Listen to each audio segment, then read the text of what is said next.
Earth's orbits are polluted by thousands of pieces of debris, defunct satellites, rocket fragments, even tiny screws traveling at high speeds. And while it might seem like a problem far above our heads, it directly impacts our environment. GPS and remote sensing satellites play a vital role in monitoring methane emissions, deforestation, global temperatures, land erosion, and so on, as well as being critical to support natural disaster response, transportation efficiency, and much more. But as space junk increases, so does the risk of collisions. If we don't act, experts warn that a chain reaction of crashes could make certain orbits unusable, threatening essential services and future space exploration. Several scholars have argued that a polycentric governance system, where diverse independent decision-making centers operate at different scales, could help solve this issue. In such systems, decision-making centers can independently innovate on new norms, learn from failures, and self-correct. These lessons are then shared among the decision-making centers, fostering the adaptation of the entire system towards a sustainable self-management of common pool resources, such as Earth's orbital space. Polycentric governance has been successfully applied to environmental challenges such as fisheries and water management. Could this approach also foster more sustainable space governance? Several space experts argue so, but most work remains theoretical or anecdotal. Without a robust empirical investigation, it is difficult to evaluate how much potential the current governance system has and what is missing. And that is what we did. Jean-Frédéric Morin and myself, Cynthia Quet, built on findings from a multi-year research project to provide a pioneer large-scale systematic assessment of the polycentric governance of space debris. To do so,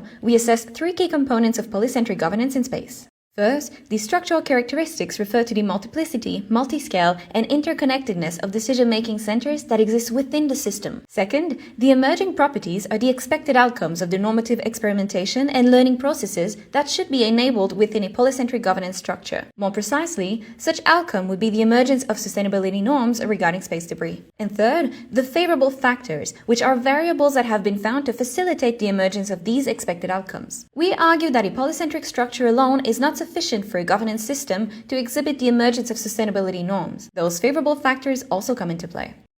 To assess whether space governance is polycentric, we conducted a social network analysis. We examined how 1,831 space arrangements link 499 organizations to assess whether the governance structure formed is polycentric. Looking at an array of indicators, we found that the space governance system does exhibit polycentric characteristics in its components and the way they are organized. In principle, a polycentric structure would enable experimenting on new norms within decision-making centers and then sharing this knowledge among them. This would lead to the adaptation of the entire system towards a sustainable governance. However, that is not what we found. As a second step, we did a content analysis of the 1,108 space arrangements for which we had the text. We looked at the presence of different considerations for space debris, such as commitments to define, research, mitigate, or even remove space debris. From this, we developed the Governance of Debris in Space Index. Arrangements score from 0 to 1 depending on their inclusion of space debris considerations. We found that very little considerations are present. More alarmingly, there has only been a modest improvement over time, indicating that the space governance system has adapted only slightly to the rapid accumulation of orbital debris in recent decades. It appears that the polycentric structure of the space governance system does not suffice on its own to foster the emergence of a sustainable self-management of orbital debris. What are the missing ingredients? To assess this, we conducted 31 semi-structured interviews with experts from the field. We asked them whether a set of factors that have been found to favor the emergence of a polycentric system into a governance system that promotes sustainability are present in space, and to what extent. Despite varying viewpoints, there were notable similarities among interviewees regarding the evaluation of these factors. Key missing ingredients identified are related to the enforcement of agreed norms,